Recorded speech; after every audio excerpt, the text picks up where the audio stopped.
come join us for the adventures of Pride Coaster Club. For the adventures of Pride Coaster Club. So here we have a regular cereal bowl. It's like a little bit under halfway full of just regular flour.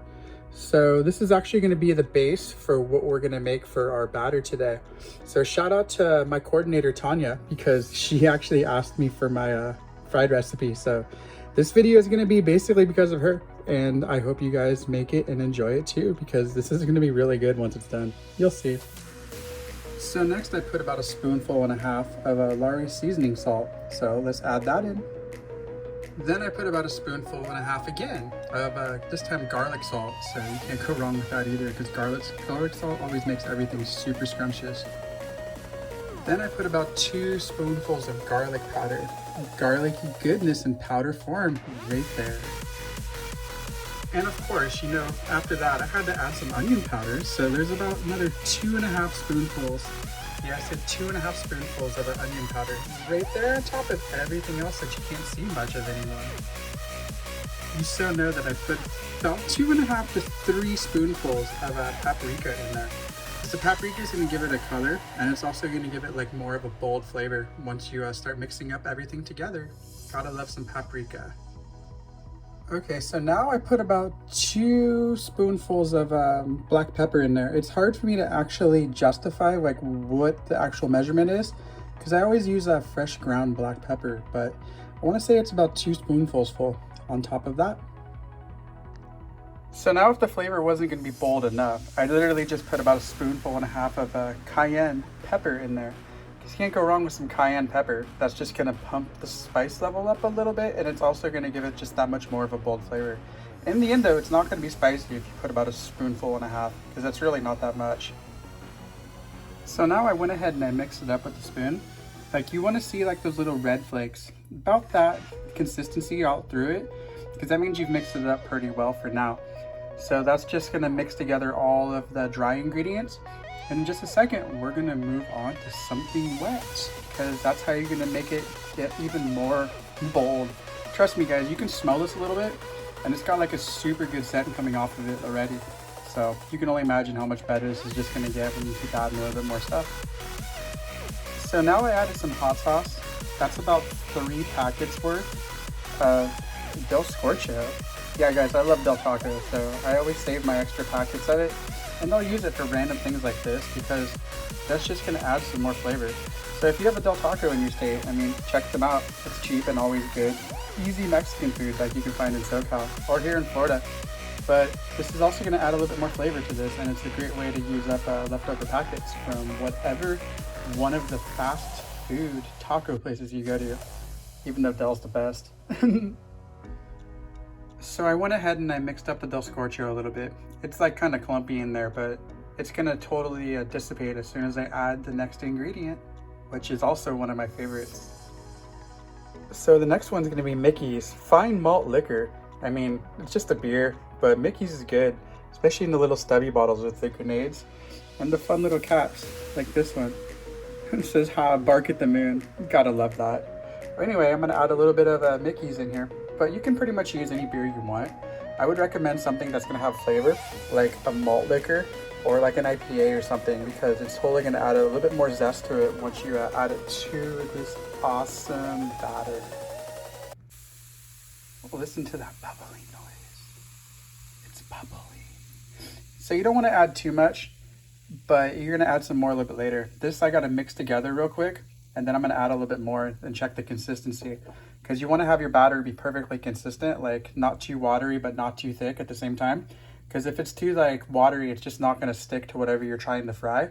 And if it's too thick, you're just not going to be able to coat anything. So let's go ahead and mix this up and see what our consistency looks like. So as you can see, I mixed it up, but the consistency is not where I'm wanting it. It's kind of like doughy. So that just means that we have to add some more brew to it. Because if we add a little bit more, then it's going to make it a little bit more watery and still make it kind of thick. So let's go in and mix it up and see if we have to add any more. So yeah, literally I've just been mixing this around with a spoon. This is about perfect here. Like, it's not too thick, but it's not too thin.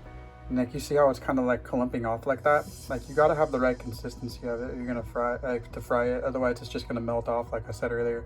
But this is about perfect. So this is the batter, and let's go ahead and cut up some onions so I can make some onion rings out of this, because that's gonna be super scrumptious. You can smell the batter from here. It smells really good. It's gonna taste even better when it's fried though. Oh yeah, onions totally cut into ringy goodness. Now these rings of awesome onions just have to get battered and fried. So let's get working on that. So I just put some of the rings in here. I'm gonna totally coat them a little bit more, and then I'm gonna pull them out. And as soon as the oil heats up, then you can bet yourself that we are gonna be frying these awesome, delicious rings. So yeah, I use peanut oil because I like the way peanut oil fries. So I'm gonna put those in some peanut oil because that's what's good. I mean, you can use canola oil or vegetable oil, whatever you choose, but I always fry things in peanut oil. So the rings are nicely coated. The oil's gotten warm. So here we go. Let's put them on in. And they're gonna start bubbling away. Let's put another one in. Because why not? These look so good. And the oil they go. And so on. So you definitely want to keep an eye on them. I mean, they've been in there a couple seconds already, but it's already time to turn them off, because that way they can evenly cook and start to fry. So you want to get that crust to be perfect on there before they really have set in the oil for too long. So that way they'll fry like way better. So let's let them hang out for a minute and get crispy and golden. So I went ahead and I just flipped them over again, because you want to make sure that they cook evenly on both sides, especially if you don't have like a deep fryer and you're just frying in like a oil pan like I am here. So this same batter is actually really good if you use it for fried pickles. I always make onion rings out of it. I've also made fried chicken out of it, and I've also fried jalapenos. So keep in mind, if you want to use this batter, it's very versatile and you can use it for a few different fried goodies. So just like that, they are going to be done. So you want to make sure you shake off some of the grease, like so, and then put them over. Here's the other few that I have gotten out so far. With one left, let's grab it and let's put it on the plate. Oh no, it didn't want to come this time. Look at that color on there though. Seriously, super good. And right here guys, we have some awesome onion rings that are totally ready to go. And they're gonna be so good. So let's go bite into them and enjoy that crispy goodness. Gone without a trace, just a grease stain. Oh wait, there's still 3 more. But this is gonna be it for this video. Hope you guys enjoyed this cooking video of my random fried adventure. Shout out again to Tanya. I hope you enjoy this video, and I hope you enjoy this batter as much as I do. Thank you guys for watching. Please be sure to like, comment, share, subscribe here on YouTube.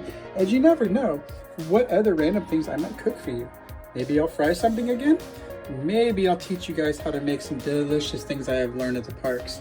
Oh wait, I can't do that. That would be get me in trouble. But either way, love you guys. Stay safe, beautiful, and amazing. Like, comment, share, subscribe, and always enjoy some delicious onion rings.